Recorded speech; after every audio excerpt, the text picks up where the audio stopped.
بسم اللہ الرحمن الرحیم۔ میرے عزیز ہم وطنوں، السلام علیکم۔ آج کا موضوع ایک سوالوں کی بنیاد کے اوپر میں نے بنایا ہے، جس میں لوگ سوال پوچھ رہے ہیں اور ہر طرف یہی آوازیں سننے میں آ رہی ہیں، لہٰذا میں نے ان کے سوالات کو اکٹھا کیا اور کوشش کی کہ میں ان کے مثبت طریقے سے ان معاملات کو آپ تک پہنچاؤں اور سوچیں کہ ہم کیا سوچ رہے ہیں اور ہم کیا دیکھ رہے ہیں اور ہمارے سامنے کیا کچھ ہو رہا ہے۔ ایک سوال کنندگان نے مجھ سے پوچھا کہ صاحب آپ خود سینئر سٹیزن ہیں، آپ نے دنیا دیکھ رہے ہیں، آپ یہ بتائیے یہ حکومت اور اپوزیشن کی لڑائی میں کیا یہ بھول نہیں گئے کہ اگلے 2 سالوں کے اندر غربت مزید بڑھنے والی ہے، بجلی اور گیس کی قیمتیں بڑھ رہی ہیں اور یہی حالات رہے تو زیادہ آبادی غربت سے ختم ہو جائے گی، چند خاندان بچیں گے اور سیاستدان ان کے اوپر سیاست کریں گے، وہ قوم جو مردہ ہو چکی ہوگی۔ میرے عزیز ہم وطنوں، سوال بڑا اہم ہے۔ ہم ہر طرف مہنگائی کی آوازیں سن رہے ہیں۔ ہمارے پرائم منسٹر عمران خان صاحب نے بھی بڑی کوشش کی اور وہ یہ چاہ رہے ہیں کہ کسی طرح سے مہنگائی کم ہو، لیکن یہ مہنگائی کا جن اتنی تیزی کے ساتھ بڑھتا جا رہا ہے کہ ہر طرف ہر چیز انسان یعنی جو لوگ پاکستان میں بستے ہیں ان کی خرید اور ان کی پہنچ سے دور ہوتی جا رہی ہیں اور وہ بے بس اور بے لاچار ہر طرف دیکھتے ہیں، لیکن کہیں سے ان کو کوئی مثبت جواب نہیں ملتا۔ یعنی کہ پریکٹیکلی اگر ہم دیکھیں تو مثبت جواب اسی طرح ہو سکتا ہے کہ مہنگائی کے تناسب میں کمی واقع ہو اور اس حد تک کمی ہو جس سے ایک عام آدمی اپنی زندگی آسانی اور سہولت کے ساتھ گزار سکے، لیکن دیکھا یہ جا رہا ہے اور لوگوں کے سوال یہ بتا رہے ہیں کہ جناب ہماری حکومت کی کریڈٹ کہاں ہے؟ کیا یہی طریقہ کار ہے جس طریقے سے یہ حکومت چل رہی ہے؟ کیا اسی طرح سے لوگوں کے اوپر مہنگائی کا روج ہوگا؟ یہ ایک سیاست کرتے رہے، ان کو اس پہ کوئی اعتراض نہیں ہے، وہ اپوزیشن کے ساتھ مخالفت کرے، اپوزیشن ان کی مخالفت کرے، عام آدمی کو ان چیزوں سے کچھ حاصل نہیں ہونا۔ یہ ساری اقتدار کی جنگ ہے۔ ہر آدمی جو سیاست کے پلیٹ فارم سے کام کر رہا ہے اور بیان بازی کر رہا ہے وہ صرف اقتدار کے لیے۔ آج حقیقت کیا ہے؟ حقیقت تو یہ ہے کہ اگر یہی مہنگائی اس حد تک چلی گئی تو اس سے بڑے اپوزیشن عمران خان صاحب کے لیے نہیں ہوگی، کیونکہ عوام جب بے بس ہوں گے تو وہ دوسرے الٹرنیٹ کی طرف سوچتے ہیں، اور جب ان کو سہولتیں دیتے ہیں اور سہولتیں ملتی ہیں اس میں کیا آئے گا؟ روزمرہ کی چیزیں ہیں جو انسان استعمال کرتا ہے، وہ اپنے پیٹ پالنے، اپنے بچوں کی لیے کوشش کرتا ہے، اور بجلی، پانی، گیس اس کی ضرورت زندگی ہے۔ اگر وہ چیزیں اس کو سستی مہیا کی جائیں اور ان کو اوپر کنٹرول کیا جائے اور ان کو دینے میں قباحت نہ ہو تو یقین جانیے عام آدمی کی سیاست سے کوئی لینا دینا نہیں ہے۔ اس کے تو صورتحال بہت مختلف ہے سوچ کی۔ ہمارا جو مائنڈ سیٹ ہے وہ اگر ہم دیکھیں تو ہم وقتی طور پہ ہر چیزوں کو کاسمیٹک طریقے سے بات کرنے کی کوشش کرتے ہیں، لیکن اس سے ایک عام آدمی کو، ایک غریب آدمی کو کوئی فائدہ نہیں ہوتا۔ لہٰذا یہ وقت کی آواز ہے، اور اس وقت جس وقت ہم یہ بات کرتے ہیں اس وقت مہنگائی عروج پہ ہے۔ یقین جانیے جو لوگ دکانوں پہ جاتے ہیں، جو خرید و فروخت کرتے ہیں، ان سے پوچھیں، وہ آپ کو یہ واضح طور پہ بتائیں گے کہ کیا ہو رہا ہے اور کیسے ہو رہا ہے۔ ہر طرف ادارے بے بس ہیں۔ بے بس کیوں ہیں؟ اس لیے کہ ان کے اندر صلاحیت موجود نہیں ہے، وہ ختم ہو چکے ہیں، وہ زنگ آلود ہو چکے ہیں۔ اب ان سب چیزوں کو اگر آپ دیکھیں تو جب مشینری ہی فیل ہو جائے تو انجن کیسے چلے گا؟ اسی طرح سے انسان کی جو مشینری ہے لائف کی وہ بھی زنگ آلود ہوتی جا رہی ہے، وہ بھی تنگ آ گئے ہیں اور بدی عروج پہ جانے شروع ہو گئی ہے۔ ہر طرف چوری، ڈاکہ، لوگوں کے حقوق کو حملہ کرنا، لوگوں سے چیزیں چھیننا، یہ کیا ہے؟ یہ غلطیاں جو انسان کر رہا ہے وہ اس کی مجبوری بن گئی ہے۔ اگر وہ یہ نہ کرے تو وہ کس طرح سے اپنا پیٹ پالے؟ بے روزگاری عروج پہ، کوئی کاروبار نہیں ہے۔ ہر چیز، ہر آدمی مہنگائی کا رونا رو رہا ہے. جو چیزیں مہنگی بیچ رہے ہیں وہ بھی مہنگائی کا رونا رو رہے ہیں. ارے بھائی، کسی سطح کے اوپر تو آ کے بات کرو اور دیکھو کہ کیا یہی چیزیں چلتی رہی تو ہمارا کیا اثر ہوگا. ایک اور شخص نے بڑی خوب بات کی کہ جناب اپوزیشن اور حکومت کی جنگ کے اندر یہ باتیں بڑے غور طلب ہے کہ جب ہم احتساب کی بات کرتے ہیں اور ان کو ایجیٹیٹ کرتی ہے گورنمنٹ، تو یہ دیکھنے میں آیا ہے کہ جائیدادیں تو ججوں کی ہوتی ہیں اور احتجاج وکیل کر رہے ہوتے ہیں. جائیدادیں تو سیاستدانوں کی ہوتی ہیں اور احتجاج کارکن کر رہے ہوتے ہیں. جائیدادیں تو بیوروکریسی کی ہوتی ہیں اور احتجاج میڈیا کرتا ہے. جائیدادیں میڈیا مالکان کی اور احتجاج عدالتی صحافیوں اور صحافیوں کا. یہ بنے گا عظیم قوم، ایسے بنے گی عظیم قوم. جالا زیادہ نہیں تو بہت زیادہ ہے. یہ ایک ایسا سوال تھا جو میں نے پک کیا اور میں نے سوچا کہ اس پہ بھی بات کی جائے. میرے عزیز ہم وطنوں، سچ کا جب تک بول بالا نہیں ہوگا، جب ہم سچ نہیں بولیں گے، جب ہم اپنے غلطیوں کو تسلیم نہیں کریں گے اور اپنی برائیوں کو اور بدیوں کو دوسروں کے اوپر ڈالنے کی کوشش کریں گے اور اپنے جسٹیفیکیشن نہیں دیں گے. اگر آپ کے نام پہ کوئی جائیداد ہے تو آپ اس کا جواب دینے کے آپ پہ لازم ہے. آپ اس کا جواب دیجئے کہ یہ جائیداد کیسے بنی ہے، اور اگر صحیح بنی ہے تو سچ آپ کو کبھی بھی نقصان نہیں پہنچائے گا. لیکن جب اس جائیداد کو آپ نے ظاہر نہیں کی اور جب وہ مارکیٹ کے اندر آ جاتی ہے، جب وہ سرفیس کے اوپر آ جاتی ہے، جب یہ پتہ چل جاتا ہے کہ یہ جائیداد فلاں شخص کی ہے، تو اس صورت کے اندر آپ دوسری طریقے سے اس کو زائل کرنے کی کوشش کرتے ہیں.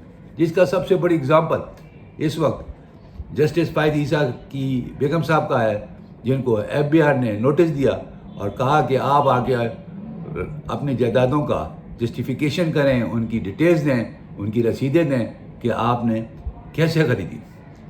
لیکن بدقسمتی دیکھیے، جو رسیدیں جو باتیں کی وہ ناکافی ہیں. ان کا دور دور تک ان پر جائیدادوں کے حوالے سے کوئی تعلق نہیں ہے. اب ان محترمہ نے پریزیڈنٹ کو لیٹر لکھ دیا، خط لکھ دیا اور تھریٹن کیا. میں بڑے واضح لفظ میں کہہ رہا ہوں، تھریٹن کیا کہ جناب وہ FATF میں جائیں گی، جائیں گی، وہ عالمی عدالت میں جائیں گی، جائیں گی. لیکن یہ بھول گئیں کہ ان کی ڈوئل نیشنلٹی ہے. جائیدادیں تو وہ پاکستان میں بنا رہی ہیں، لیکن ایسا نہیں ہے. جائیدادیں انہوں نے باہر بنائی ہیں، لیکن پاکستان کی نیشنلٹی ہے. ان کے شوہر ہائی کورٹ کے، سپریم کورٹ کے اور ہائی کورٹ کے جسٹس رہے اور ہیں، تو لہٰذا ان کو یہ چیز سوچنی چاہیے کہ وہ اپنے ملک کے قوانین کو کس طرح سے پاسداری کر رہی ہیں. یہ تو ایسا لگتا ہے جیسے ایک عجیب کیفیت ہے. ہم نے یہ دیکھا جب جسٹس فائد صاحب کے سپریم کورٹ میں چل رہا تھا تو وہاں پر وکلا صاحبان ان کی مدد کو پہنچ گئے اور انہوں نے وہ اظہار کیا جو ان کی منصب کے خلاف تھا. لیکن پھر بھی گروپ بندیاں ہیں، ہر آدمی اپنے مفاد سیلفشنیس کے اندر بہت آگے بڑھ چکا ہے. ان کو معلوم ہے کہ یہ آئندہ مستقبل میں اگر یہ رہتے ہیں تو چیف جسٹس ہوں گے. لیکن یہ بھول گئے کہ صحیح کا ساتھ دینا ہے ہم نے. انہوں نے ایسا نہیں کیا، وہ دوسرے راستے پہ چل پڑے. انہوں نے اس کو اپنے مقاصد کے لیے استعمال کیا اور کوشش کی. یہی سیاستدانوں کا حال ہے. جب ان کی جائیدادوں کے سوال پوچھے جاتے ہیں تو وہ یہ کہتے ہیں کہ ان کے پاس بھی تو ہیں. ارے بھائی، ان کے پاس ہے تو ان کا بھی احتساب ہوگا، آپ کے پاس ہے تو آپ اپنا جواب دے دیجئے. لیکن ایسا ہوتا نہیں ہے. یہی حال بیوروکریسی کا ہے. جائیدادیں ان کے پاس بھی کوئی کام نہیں ہے، پاکستان میں بھی اور پاکستان کے بعد. لیکن کیا ہے، کوئی جواب دینے کے لیے تیار نہیں ہے. آج میں یہاں پہ ایک بات کہوں تو غلط نہ ہوگا کہ ہم اس ملک سے وفادار ہیں یا نہیں ہیں. ہمیں اس ملک کو سلامت رکھنا ہے یا نہیں رکھنا. اگر ہمارا یہی رویہ ہے اور ہم اسی انداز سے کام کرتے رہے تو کیا اس ملک کی بقا ہے؟ کیا اس ملک کے اندر کوئی سلامتی کا نظریہ ہے؟ ہم وہ الزامات لگا رہے ہیں ایک دوسرے کے اوپر جو مسلم پاکستان کے حوالے سے نقصان دہ ہے. لہذا سوال بڑا جائز ہے. اس کا سوال کرنے والا بہت اچھے انداز میں سوال کر رہا ہے، لیکن ہمارے پاس اس کا کوئی خاطر خواہ جواب نہیں ہے. وہی بات آئے گی کہ پاکستان میں حکمرانوں کی ریٹ ختم ہو چکی ہے، یا وہ استعمال نہیں کر سکتے، یا ان میں صلاحیت نہیں ہے. اگر ایسی چیزیں موجود ہوں تو یاد رکھیے گا، آپ حکومت اور ریاست سے آگے نہیں جا سکتے. وہ اپنے ملک کی سلامتی کے لیے ہر چیز داؤ پہ لگا دیتے ہیں، لیکن ہم ایسا دیکھ نہیں رہے. ہمارے سوال کرنے والے یہ چیز سمجھ رہے ہیں کہ کیا وجوہات ہیں کہ ان چیزوں کو روکا نہیں جا رہا، ان کے اوپر کمپرومائزز کیوں ہو رہے ہیں، جیسا ماضی میں ہوئے آج کے دور میں بھی ہو رہے ہیں. تو لہٰذا یہ سوال جو پوچھنے والا ہے وہ یہ کہتا ہے کہ اگر پہلے جہالت کی ہم باتیں کرتے رہے تو آج اس جہالت کا نمونہ اور اس کی جو صورتحال ہمارے سامنے آ رہی ہے وہ کل سے زیادہ ہے.